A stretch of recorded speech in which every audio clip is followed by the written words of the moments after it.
Welcome to Southern Steep, the public health and social justice podcast brought to you by NASDAD. Much like brewing stronger tea, this platform aims to brew stronger community by centering the voices of community leaders and their innovative work in the Southern United States. I am your host, Bianca Ward, and I am joined by my esteemed colleague from NASDAD, Isaiah Webster III. Hi, Isaiah. Hi, Bianca. That was really good. How did it feel? It felt a little bit magical. You know, I'm going to give you my best NPR voice. I love it. I have a story about my voice, but I will save it for later. I don't want to give it away up top. But I do want to join you in welcoming our listeners to Southern Steep, and to just kind of say that we really are glad that we're able to do this. One of the reasons why we decided to create this podcast was to get to know folks in the South a little bit better, particularly folks in the South who are working at community-based organizations or people who are innovative leaders in the South. And so this podcast is really NASDAD's way of building stronger relationships, stronger tea, if you will, with community folks in the South. And so I'm thrilled to be co-hosting with you. Wonderful. Well, speaking of community leaders and folks in the South doing amazing work, let's introduce our guest today, Miss Ashley Tarrant. Ashley serves as the Chief Operating Officer for Medical Advocacy and Outreach, MAO, which is based in Montgomery, Alabama. Welcome, Ashley. How are you? Thank you. I'm doing well. How are you all? I thank you for having me on the Southern Steep podcast. Is this your first time on a podcast, Ashley? This is my first podcast, so we should be very excited. We should be a little excited. I've been on podcasts before, but never hosted, so that's a very different feeling. But we are family, so we'll be just fine. Sounds good to me. So, a little bit of backstory on how I came to know the amazing Ashley.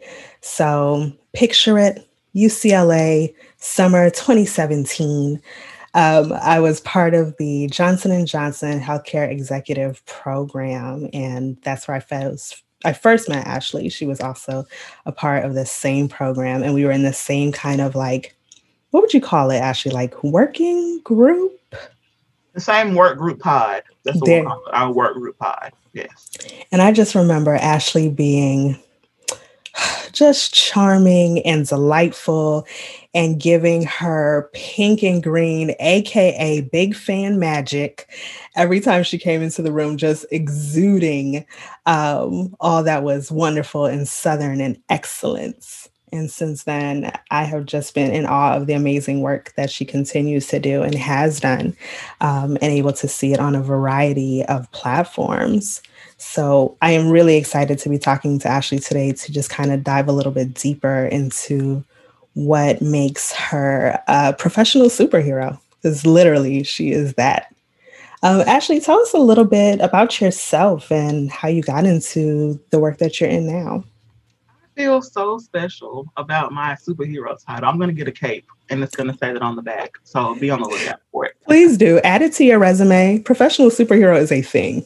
I appreciate that. So I've been in the field of HIV, I would say, for probably about a little over 10 years.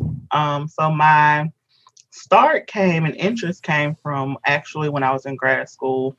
I was working at a major hospital, medical center, teaching hospital, and working in labor and delivery. And so I was we're having a lot of patients come in. A lot of them were young, like teen moms. And sometimes they would have, STDs and things like that. So I was like, what do I do in my life to work toward preventing that?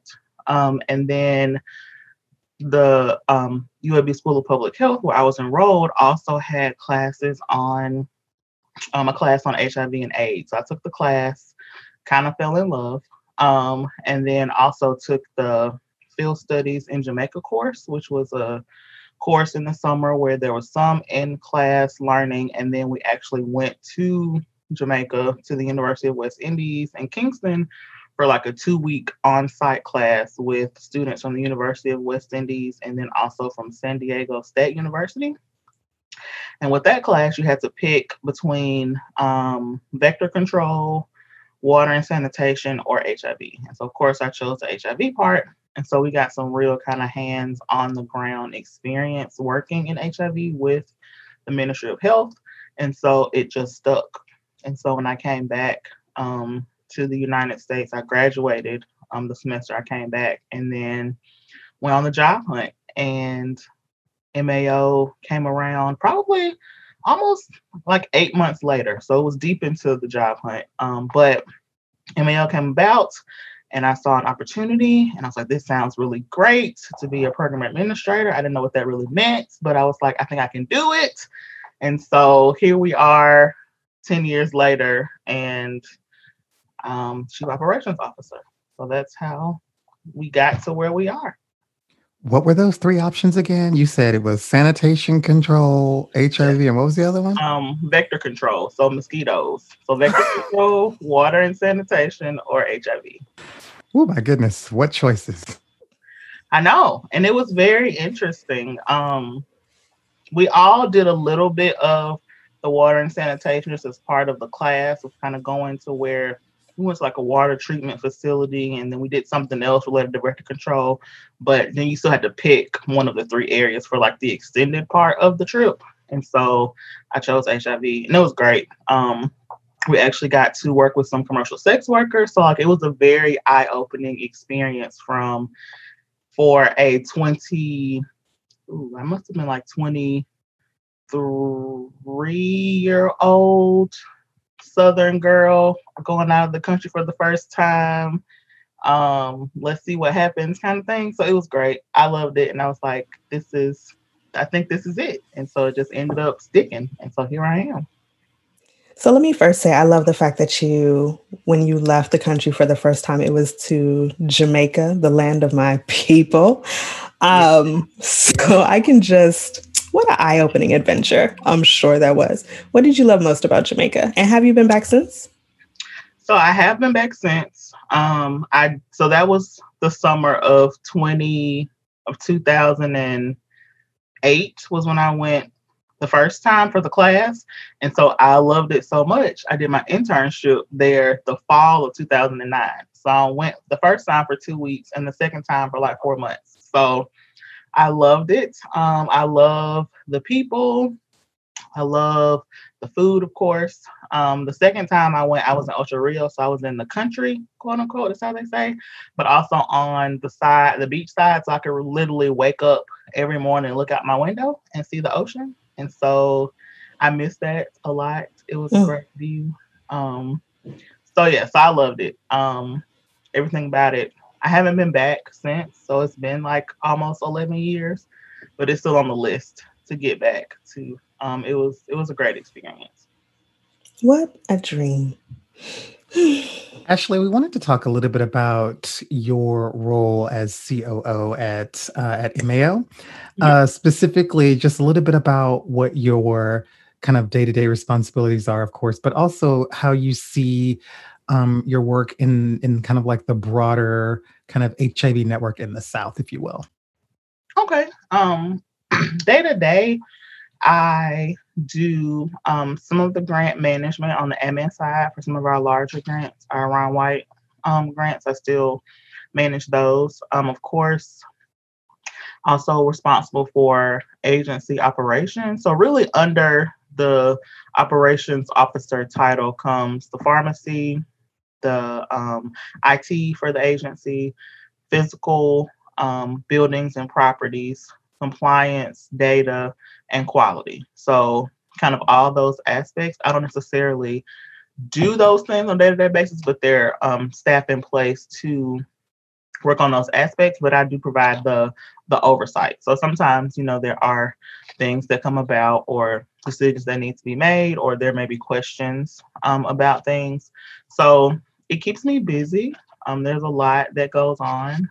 We are a large community-based organization as far as like geography. So we cover 28 counties in central and southern Alabama. So almost 2,000 square miles. It's like 1,875 square miles. So within that, we have our Montgomery location. We have a 5-day-a-week location in Dothan, Alabama, which is about 2 hours southeast of here.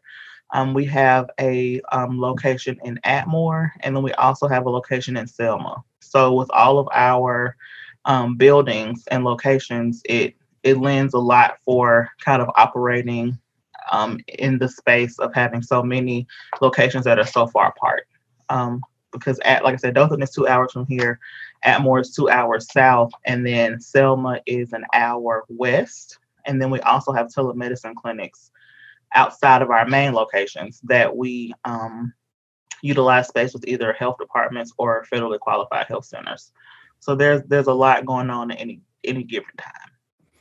So I'm originally from Louisiana. I was born and raised there. And, when someone asks me about my home state, I often tell them something that, they probably wouldn't have guessed. When we think about public health and HIV in particular, about Alabama, like what's front of mind for you? What's the one thing you want people to know about the situation on the ground in that great state? I would say people to know that HIV is still a large public health issue in Alabama, but I think one thing that we can be proud of is that all of our community-based organizations working in the HIV space work so well collaboratively together. So we're not siloed. We have the view that we're all in this together. So it's more collaboration versus competition. And I always find that people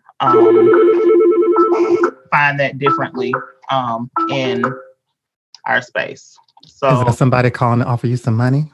I wish. So yeah, so it so that's one thing that is different is that you don't always find that everywhere. Yeah, I think that's true. Absolutely. That more collaboration, less competition.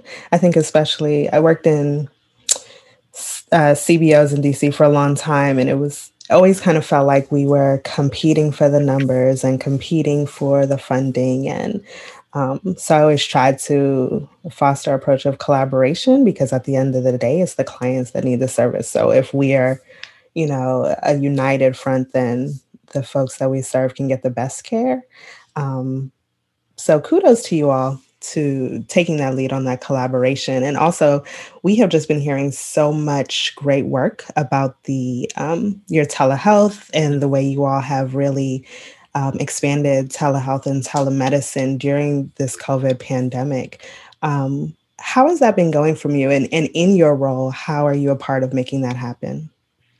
So telehealth has been great for MAO. I always kind of use the term of we were early adopters. So we actually started telemedicine in 2012. So we're 8 years in. So a lot of the mistakes that people make, we've kind of made adjustments. So we're always looking to provide information and technical assistance to others as they implement those programs. For my particular role as it relates to telehealth, I review a lot of the contracts. So we do have some agencies that contract with us for technical assistance and setup and also bridge space. So that's one thing that we've been able to increase our infrastructure.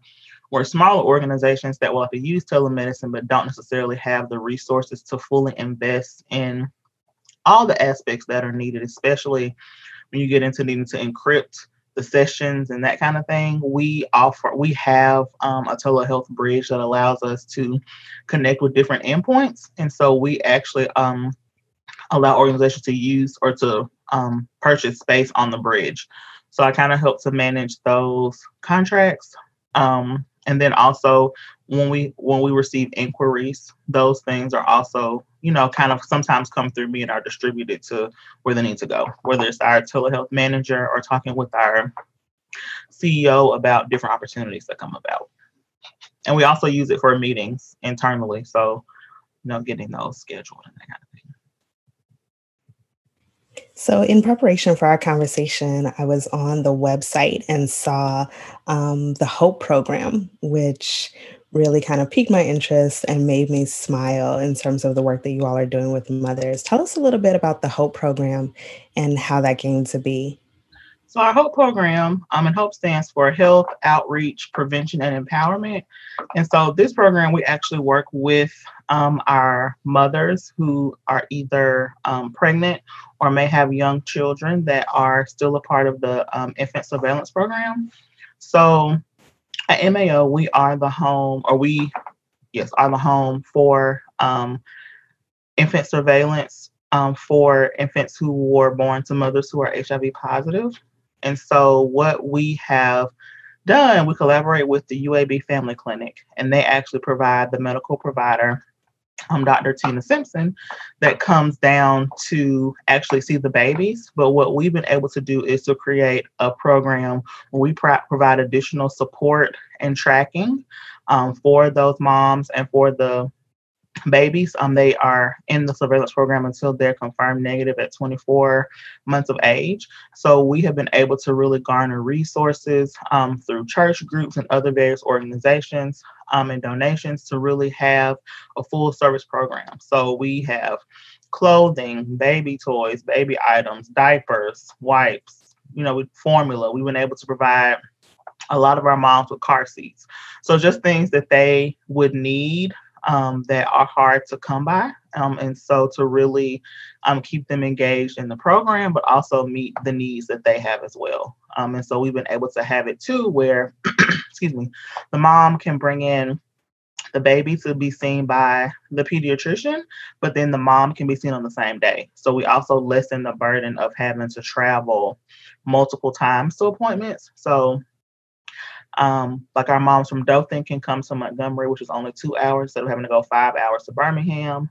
Moms from Selma can come over, 45 minutes versus having to travel to Birmingham as well. So we're the provider that's in the middle of the state. So you have UAB in Birmingham that kind of covers North Alabama. And then there's a program in South Alabama at the University of South Alabama Medical Center. So we're kind of in the middle with the catch-all. And so we've really kind of been able to garner a lot of resources and even internal support from our MAO family, as we call ourselves, to really rally around and support our moms and their babies. That is awesome. And just the reducing of barriers by mothers being able to see their provider and their children seeing their provider in the same space. I have 2 kids and I wish I was able to, we could all just pack up and go one place one time.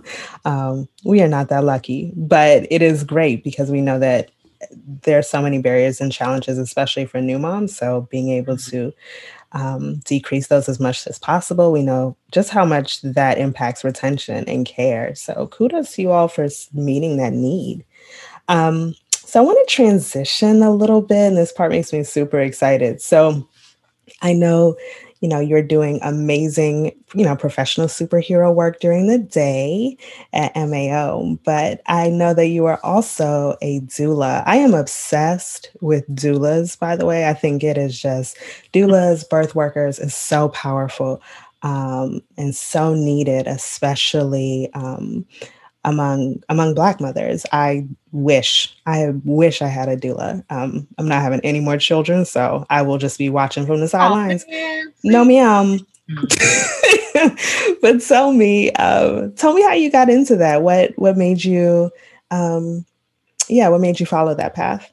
So it's the same story that led me to HIV, which is kind of weird. So still, working in labor and delivery during grad school at the teaching hospital.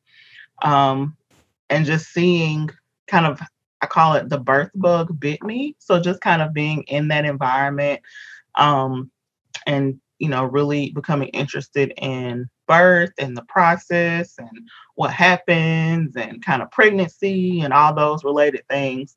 It just really sparked an interest with me. And I knew I didn't want to deliver babies. I wasn't really interested in being a nurse, but it was like, so where does that leave me? And kind of over time, I found out about doulas, and I was like, well, let me look a little bit more into what is that and how do you do that? And like, what does it all mean? And so I did a little bit more research and kind of decided, I think this is my place. So this is like my sweet spot. I love what I do for MAO.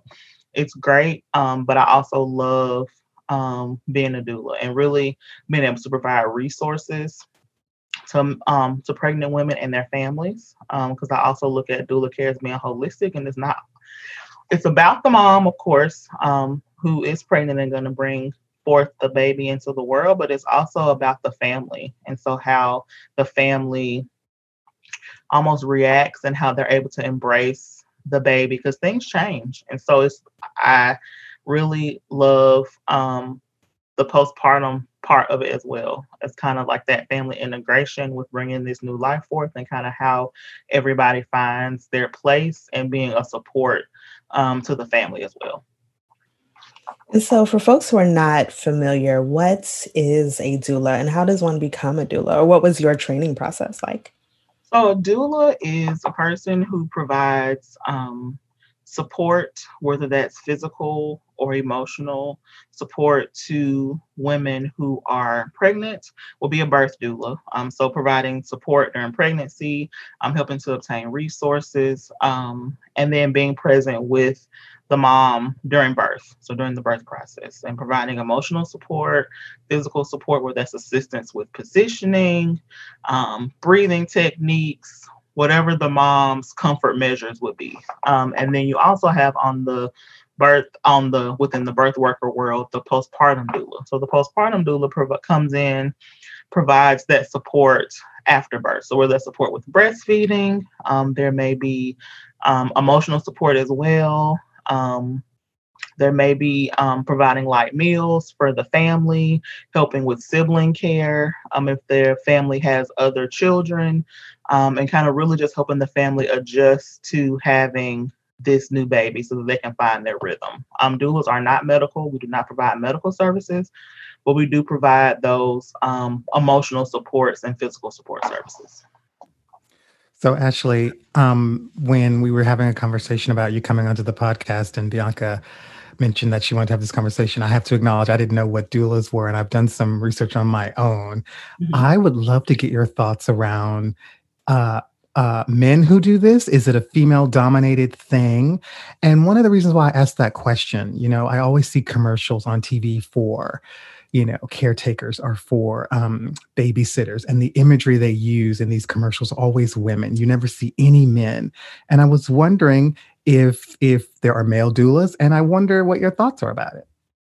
So although doulas more than likely are going to be females, there are male doulas. So I come across articles from time to time that do highlight men that are doing birth work. It really is dependent upon the person and what their comfort level is. I know many times there are a lot of men that are real squeamish about babies and birth, and I don't know anything about that, but I think that that being a doula is a calling, and so that calling could be for a man or for a woman. Yeah, that's good to know. Bianca mentioned she has, 2 kids. She also has a husband. And I feel like, her husband could also provide care to his wife or to other women. I feel like there's fathers who could fall into that role. Yes. And a part of being also being a doula in the birth space is working with the mother's partner. And so that is also empowering them to be able to meet some of the needs that the mother would have as well. So it's about really working with the entire family to kind of prepare everyone for what's about to happen. And I always think that it's interesting that that I don't hear about as many men working as doulas or in labor delivery, because I know so many male OBGYNs. Like my OB was a man. There were at least 3 other men in his practice. So they're definitely out there in the delivery process and catching these babies. But so I think it would be interesting if there were more, just kind of a movement around men being doulas. I could dig it. Absolutely. I'm with you guys. How do you think that being a doula, what do you think the role of doulas play just in terms of the movement for better Black maternal health or health for Black women and throughout pregnancy? I would say doulas are critical to really have someone in your corner that can advocate for you and assist you with advocating for yourself is one of the biggest things that Black women need as they enter the birth space. Just having someone else that is in your corner that can be there with you to assist you with things that may come up, or providing you resources on how to determine what you would like your birth experience to be. But for Black women especially, doulas are critical. So, Ashley, as we begin our wrap up, there are two questions that we are going to try to ask every single guest that comes onto the podcast. And full disclosure, this is one of our very first podcasts that you're participating in. You're in the first batch, Okay. so I'm not sure if you're going to be episode 1, 2, or 3, but you're going to be somewhere in there. I get to be the test. Let's see what happens. Well, actually, when we have this huge audience of people that's following us and listening to us, you'll be able to say, you know what, I got that ball rolling down the hill. I did. So anyway, the two questions that we're going to try to ask every guest that comes on are, what do you love about the South, and what do you want to see for the South? Wow, those are some good ones. So I am a Southern girl, born and raised. And so even with all of the difficulties we face in the South, I love it. I really couldn't imagine myself living anywhere else. I love the weather. I love the food. I love the people. It's a magical place to be. But I would love to see the South to grow. There are so many things that are stigmatized in the South, and so many things that we need to advocate for that if we had would make the South even better. So really changing of attitudes around different things could really be a benefit, whether that's even getting into Medicaid expansion. I mean, there's so many things that I just wish that we could fully embrace in the South that would just make the Southern experience even better than it is. So can I ask one more question? I know. Just, sliding in my things. If you weren't in public health, what would you be doing? What's that? Even outside of being a doula too? Outside, yes. Oh.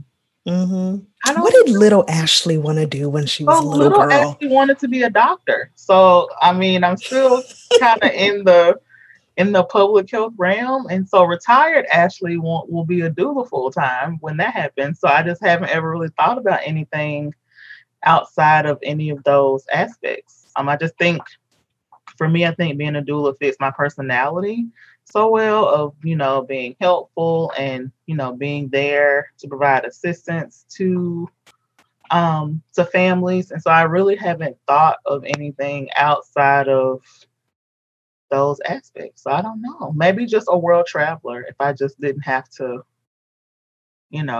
work for money and I could just be around. I would just kind of travel around, see different things. I love it. And you are an amazing and compassionate and caring professional superhero. So no matter what it is you're doing, I know you will be bringing your best self. So thank you. Thank you for taking this time. Thank you for, being our guinea pig. Is guinea pig appropriate? It really isn't, Bianca. For being one of our inaugural guests. There we go. An inaugural guest. That is a good one. That is a good one. We get to use our big people words. Yes. That sounds more regal. Guest. She's one of our inaugural guests. Yes. I love it. Come on, big people words. I just want to thank you guys and give a major shout out to Bianca. I mean, we were the only girls in our group, so we have been. With Winsome. We did have Winsome. So I mean, we've kind of been stuck like Chuck since UCLA. So it just kind of clicked, and here we are 3 years later. It's kind of crazy that it's been that long. Time goes by so fast. It does, and it's been amazing to for our paths to continue to cross. If anything, I appreciate that the most. We've come a long way. We've come a long way. We've come a long way, darling. We've come a long way, baby, as they say. We've come a long way, baby. Well, thank you, Ashley. I appreciate you. Thank you for taking the time, and I wish you all the best in the South. Thank you. And Isaiah, it was great to meet you. I Likewise. wish you guys much success on the Southern Steep podcast. We'll have you back. Yes, anytime. Just let me know. All right. Take care. All righty. Bye-bye. She is delightful. Like, what a wonderful way to start off this podcast, Bianca Ward. Just a treasure. Just a treasure. So before we move into the Southern Charm, can I share my story that I teased earlier in the pod? Please. So, this isn't television. Obviously, people can only hear us. And so it's all voice inflection and whatever. And I don't know how you feel about your voice, which is quite lovely. But I can tell you when I realized that I had a weird voice. I was in high school and I had come home from school and I had called and left a message for my mom. Excuse me. But she didn't get the message until I got back. So she played the message when I got there. And so I heard the message at the same time that she heard the message. And it's the first time that I can recall hearing my voice on the answering machine. And I was like, is that what I sound like? Is that what y'all hear when I talk?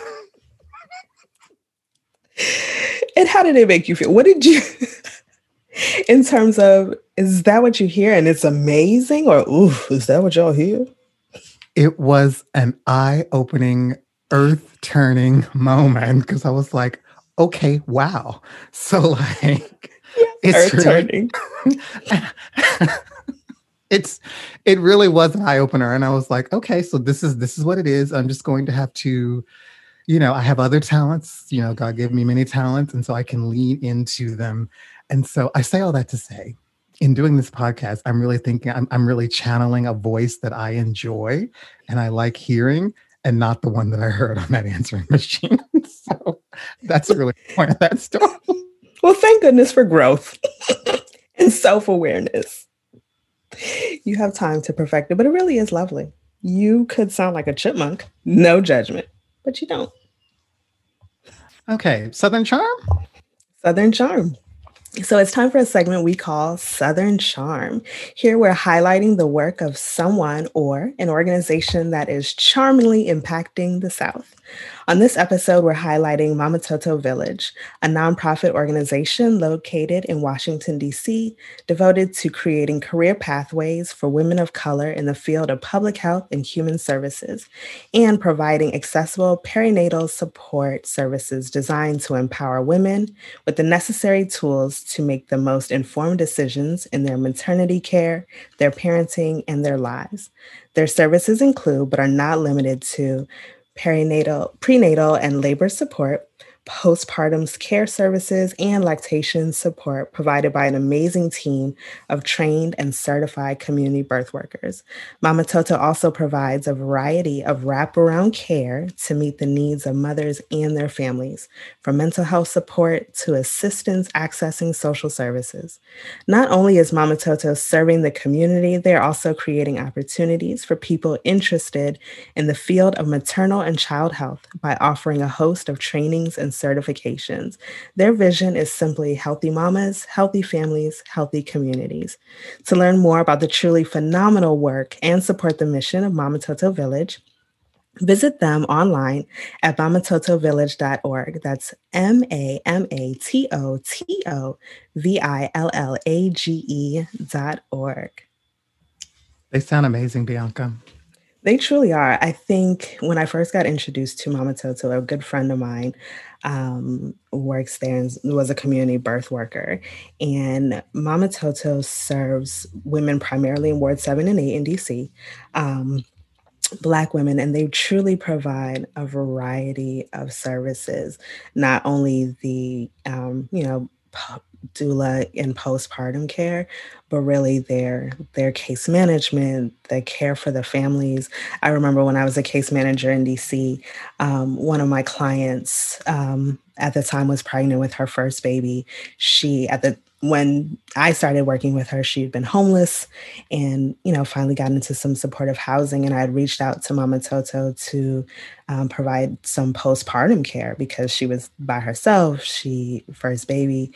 And it was amazing. The women really huddled around her and provided support in a way that she may not have traditionally have had access to. When we think of doulas, it's kind of like, especially Black women in this community, there's always been a doula. There's always been grandma or auntie or big sister or somebody to kind of come in and be that support. But I think Mama Toto Village does it in a way that is intentional and is rooted also in care and social justice. So kudos to them for being truly professional superheroes.